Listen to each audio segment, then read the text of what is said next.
Olá, meu nome é Fernanda e essa é a AD1 do estágio supervisionado 4 do curso de licenciatura em Letras do CEDERJ Polo Paracambi. Nós falaremos do conto A Cartomante de Lima Barreto. Primeiro nós leremos o conto, depois falaremos um pouco sobre o autor e logo passaremos a uma breve interpretação do texto. E finalizaremos com um exercício. A cartomante, Lima Barreto. Não havia dúvida que naqueles atrasos e atrapalhações de sua vida, alguma influência misteriosa preponderava. Era ele tentar qualquer coisa, logo tudo mudava. Esteve quase para arranjar-se na saúde pública, mas assim que obteve um bom pistolão, toda a política mudou. Se jogava no bicho, era sempre o grupo seguinte ou o anterior que dava. Tudo parecia mostrar-lhe que ele não devia ir para adiante. Se não fossem as costuras da mulher, não sabia bem como poderia ter vivido até ali. Há 5 anos que não recebia vintém de seu trabalho. Uma nota de 2.000 réis, se alcançava ter na algibeira por vezes, era obtida com auxílio de não sabia quantas humilhações, apelando para a generosidade dos amigos. Queria fugir para bem longe, onde a sua miséria atual não tivesse o realce da prosperidade passada. Mas como fugir? Onde havia de buscar dinheiro que o transportasse a ele, à mulher e aos filhos? Viver assim era terrível, preso à sua vergonha como a uma calceta, sem que nenhum código e juiz tivessem condenado. Que martírio! A certeza, porém, de que todas as suas infelicidades vinham de uma influência misteriosa deu-lhe mais alento. Se era coisa feita, havia de haver por força quem a desfizesse. Acordou mais alegre, e se não falou à mulher alegremente, era porque ela já havia saído. Pobre de sua mulher, avelhantada precocemente, trabalhando que nem uma moura, doente, entretanto a sua fragilidade transformava-se em energia para manter o casal. Ela saía, virava a cidade, trazia costuras, recebia dinheiro e aquele angustioso lar ia se arrastando graças aos esforços da esposa. Bem, as coisas iam mudar. Ele iria a uma cartomante e havia de descobrir o que e quem atrasavam a sua vida. Saiu, foi à venda e consultou o jornal.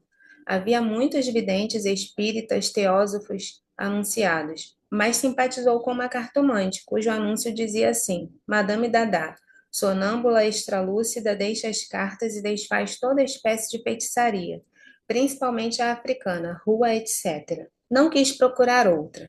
Era aquela, pois já adquirira a convicção de que aquela sua vida vinha sendo trabalhada pela mandinga, de algum preto-mina, a soldo do seu cunhado Castrioto, que jamais vira com bons olhos o seu casamento com a irmã. Arranjou com o primeiro conhecido que ele encontrou o dinheiro necessário e correu depressa para a casa de Madame Dada. O mistério ia desfazer-se e o malefício ser cortado. A abastança voltaria à casa, compraria um terno para o Zezé, umas botinas para a Alice, a filha mais moça, e aquela cruciante vida de 5 anos havia de lhe ficar na memória como passageiro pesadelo. Pelo caminho tudo lhe sorria. Era o sol muito claro e doce, um sol de junho. Eram as fisionomias risonhas dos transeuntes. E o mundo que até ali lhe aparecia mau e turvo, repentinamente lhe surgia claro e doce. Entrou, esperou um pouco, com o coração a lhe saltar do peito. O consulente saiu, e ele foi afinal à presença da pitonisa. Era sua mulher. Afinal, quem foi Lima Barreto?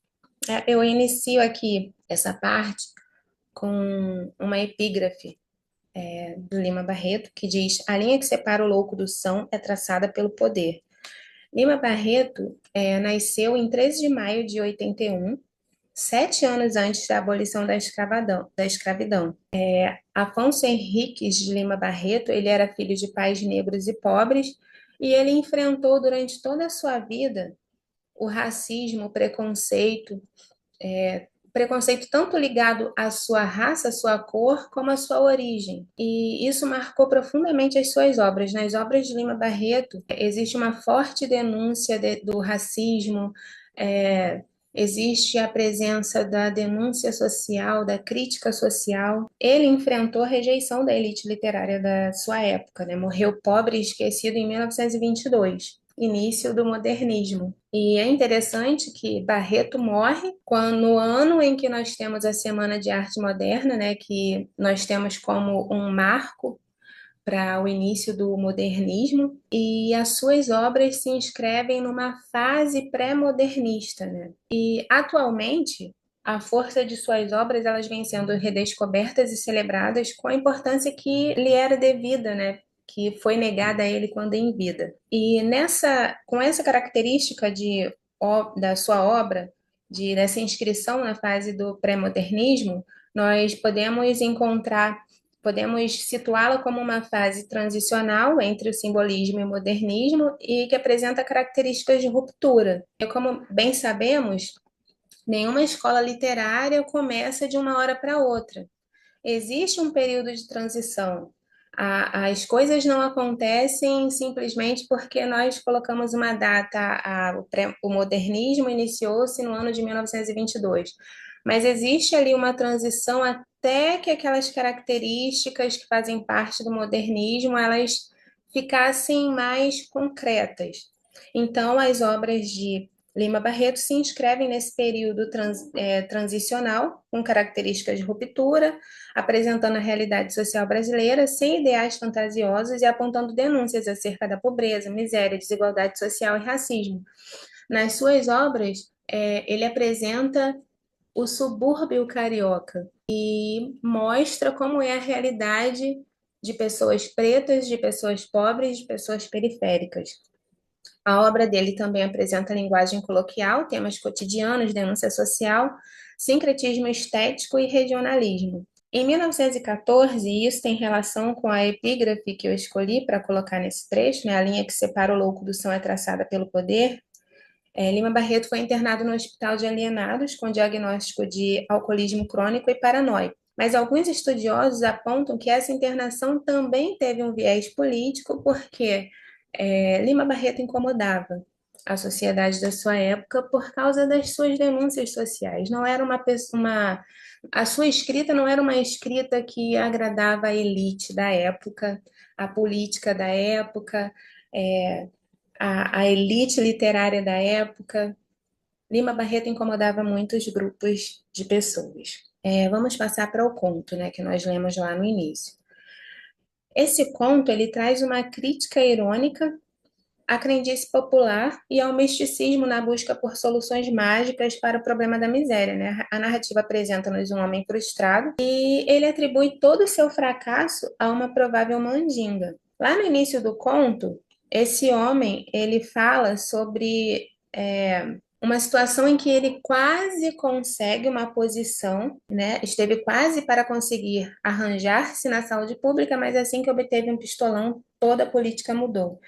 Isso é muito característico de pessoas periféricas, de histórias de pessoas periféricas, né, que quando pensam galgar algum espaço, muitas das vezes as regras do jogo mudam para que essas pessoas não tenham mobilidade social. E é bem interessante essa característica do quase conseguir algo, porque na vida do pobre a conquista quase sempre é quase.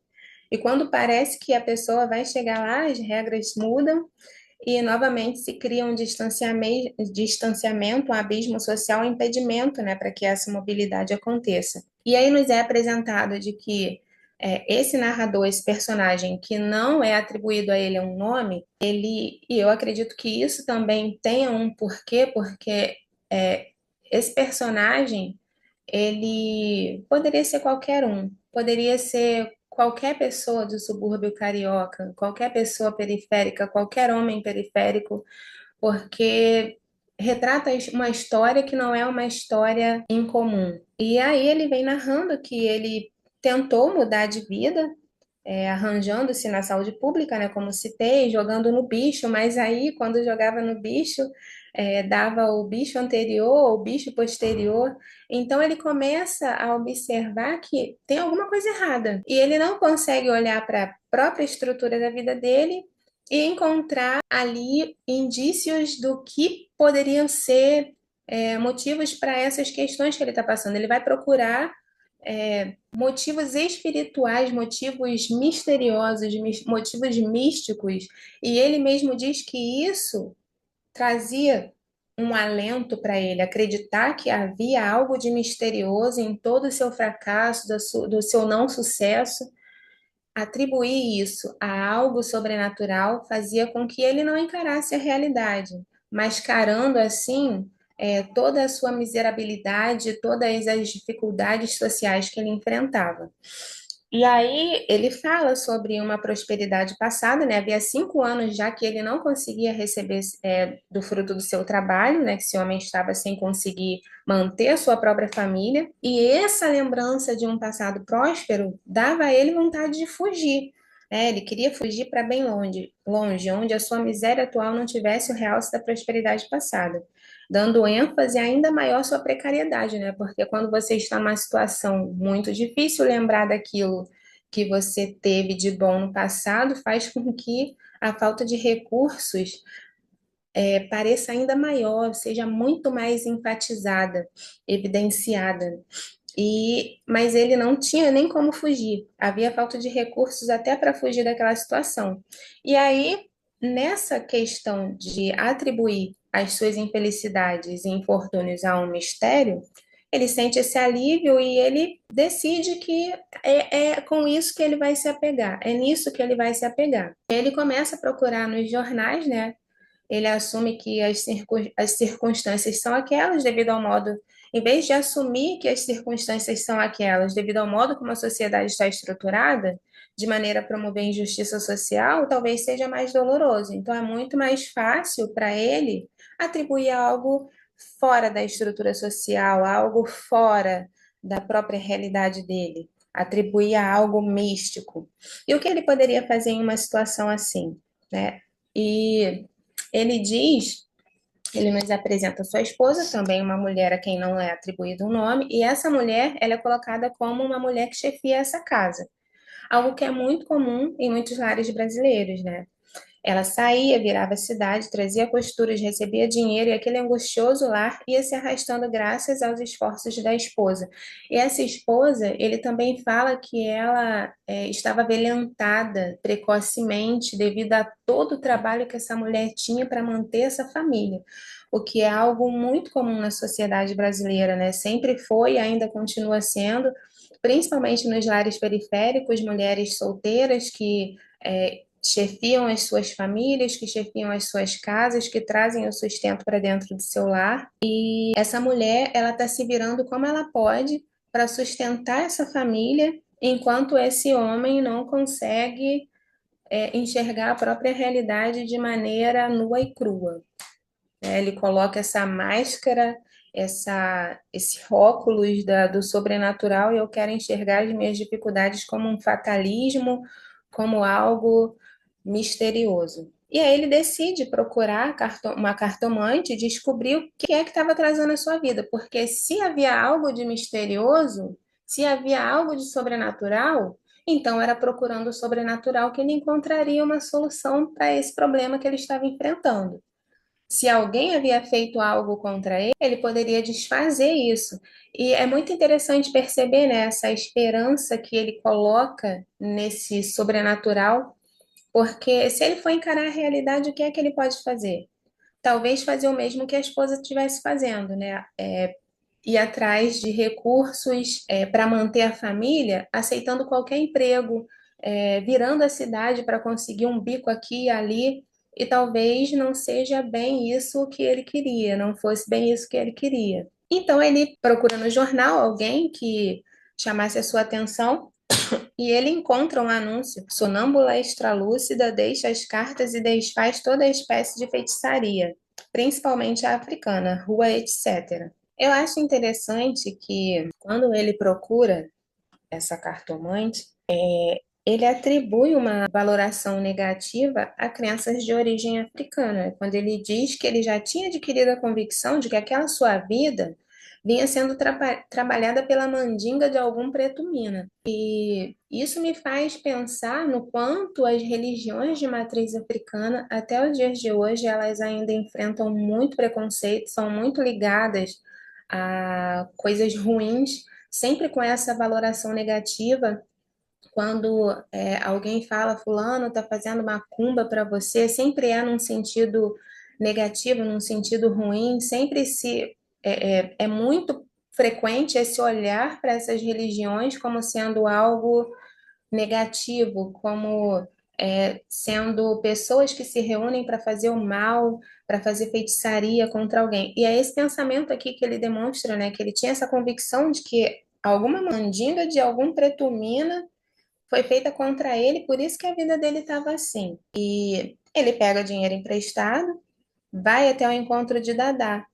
E é aí que nós temos um desfecho inesperado para essa narrativa, né? Porque ele chega num lugar onde ele vai encontrar a cartomante, e ele fica ali esperando durante um tempo, até que, quando ele entra, ele se depara com a sua própria esposa, né? Ela estava dando um jeito de conseguir dinheiro através da crença de outras pessoas. Assim como ele atribuía os seus infortúnios a coisas misteriosas, com certeza outras pessoas também pensavam o mesmo que ele, ou tinham outras coisas que essas pessoas queriam alcançar e procuravam a esposa dele e ela usava desse artifício para também conseguir sustentar essa família. E a gente vê aqui uma quebra na expectativa do personagem, né, que estava esperando uma solução mágica e de repente ele está de novo diante da dura realidade da vida.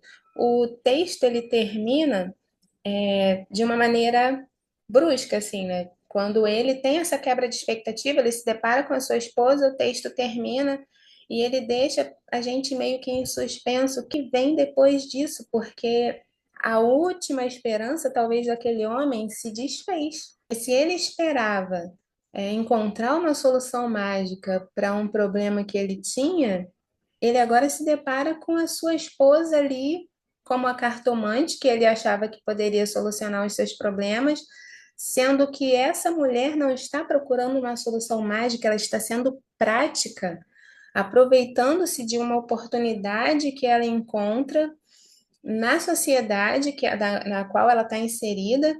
Ela vê uma demanda de pessoas que precisam desse apoio, dessa esperança em coisas mágicas, em coisas sobrenaturais, místicas, e ela oferece o seu trabalho para conseguir sustento, enquanto ele está procurando uma solução mágica para os seus problemas, ao passo que ela está sendo apenas uma mulher prática.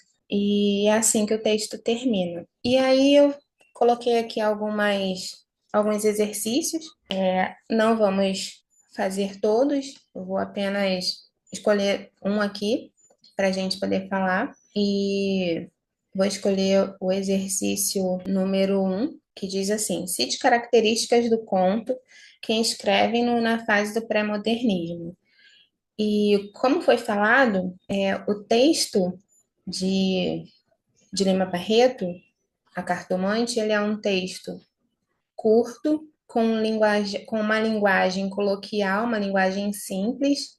Ele apresenta uma narrativa que é muito fluida, que é muito direta, e ele demonstra essa ruptura, né, dessa estrutura que existia na época, mostrando bem essas características que depois vão se desenvolver no modernismo, né?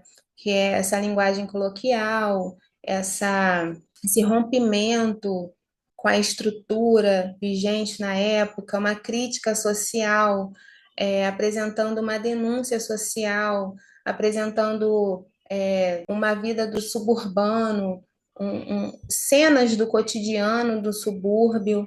Então, é possível nós enxergarmos nele, nesse conto, características que colocam ele dentro de uma fase transicional entre o simbolismo e o modernismo, né? Se a gente for pensar bem aqui, se formos pensar bem, a gente pode até atribuir uma crítica ao misticismo do próprio simbolismo, que o misticismo era uma característica do simbolismo, e Lima Barreto ele traz o misticismo dentro desse conto de uma maneira crítica, de uma maneira negativa, e nós vemos essa ruptura, essa transição, né? Essa evolução para uma liberdade estética, para uma liberdade da linguagem, de uma linguagem que se aproxima mais da realidade das pessoas.